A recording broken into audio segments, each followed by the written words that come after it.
जिस भारतीय जनता पार्टी ने अयोध्या में राम मंदिर का निर्माण करवाया और भगवान श्री राम के नाम पर वोट लिए, वही भारतीय जनता पार्टी वडोदरा में सालों पुराने हनुमान जी के मंदिर को तोड़ने के लिए नोटिस भेज रही है। दरअसल वडोदरा महानगर पालिका ने गोरवा पंचवटी इलाके में मौजूद सालों पुराने हनुमान जी के मंदिर को तोड़ने की नोटिस दी है। हालांकि यहां पर कई कॉरपोरेटर और विधायक भी मत्था टेकने के लिए आते हैं। भक्तों की काफ़ी आस्था इस मंदिर के साथ जुड़ी हुई है, लेकिन उसके बावजूद भी इस मंदिर को मिली नोटिस के मामले में राजनीतिक अग्रणियों ने चुप्पी क्यों साधी हुई है, ये सवाल यहाँ पर उठ खड़ा हो रहा है।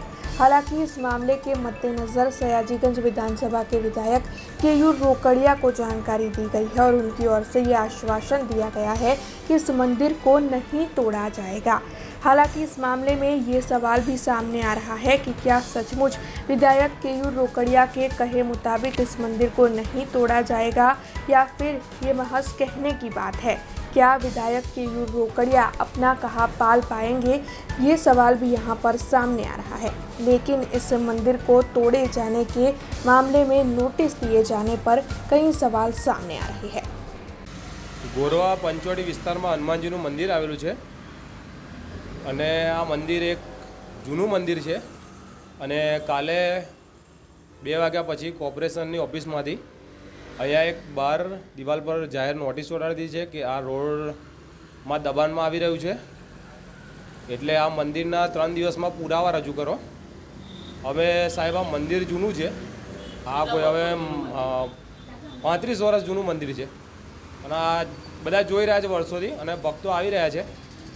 બીજી વાત એવી છે કે આ મંદિરમાં આ લોકો એવું કહે છે 3 દિવસમાં નોટિસ પુરાવા રજૂ કરો। હવે મંદિરના તો કોઈ હવે સાહેબ પુરાવા કંઈથી લાવવા અમારે? હવે એનઓસી માગે છે કે કેટલું જૂનું મંદિર છે। હવે મંદિરના તો હવે સાહેબ હવે એવું કે એને કન્ટેક્ટ કંઈથી લાવવા અમારે કાગળ કે આ ઘર બનાવેલું છે અમારું, એવું થોડું છે। અને આજે આટલી મોટી મૂર્તિ છે હનુમાનદાદાની અને વર્ષો જૂનું મંદિર છે, એટલે કોર્પોરેશન એવી નોટિસ મારી કે તમે જે બી હોય એ 3 દિવસમાં રજૂ કરો, બાકી આ દબાણના હિસાબે તોડી નાખવામાં આવશે। હવે એની માટે સાહેબ હવે ઓચિંતી જ આ નોટિસ લગાવી છે એકદમ।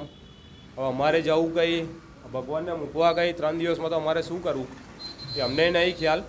હવે એના માટે અમે આ મીડિયા માધ્યમથી કહીએ છીએ કે આવું ના થવું જોઈએ, ખોટું છે અને કોઈ રોડ પર નડતરરૂપ નહીં અને કોઈ નડતરરૂપ છે નહીં, સાઈડ પર છે અને એને ઓલરેડી પાછળ કોર્પોરેશનમાં વાત કરીને પાછળ હટાવવાની બી વાત કરી હતી કે રોડથી સાઈડમાં લઈ લઈએ। જવાબ તો આપવામાં નહીં આવ્યો। હવે સાહેબ પહેલાં કર્યું હતું એવું પણ નહીં આવ્યો જવાબ એનો કોઈ, અને અત્યારે ડાયરેક્ટ નોટિસ આવી ગઈ છે। આ સાહેબને જાણ કરી છે, સાહેબને કીધું છે કંઈ થાય નહીં, અમે જોઈ લઈશું આગળ। અને આ જે નોટિસ મોકલી છે ભાઈને બી કાલે અમારી સામે ફોન કર્યો હતો અને વાત કરી હતી અને સાહેબને અમે મળીને આવ્યા છે। બીજું કંઈ નહીં સાહેબ, હવે ના તોડે ना એવું वरी લાગણી દુભાઈના ભક્તો આવી રહ્યા છે। हमसे जुड़े रहने के लिए हमारे YouTube चैनल को सब्सक्राइब करें और नई वीडियो की नोटिफिकेशन के लिए बेल आइकॉन को दबाएं।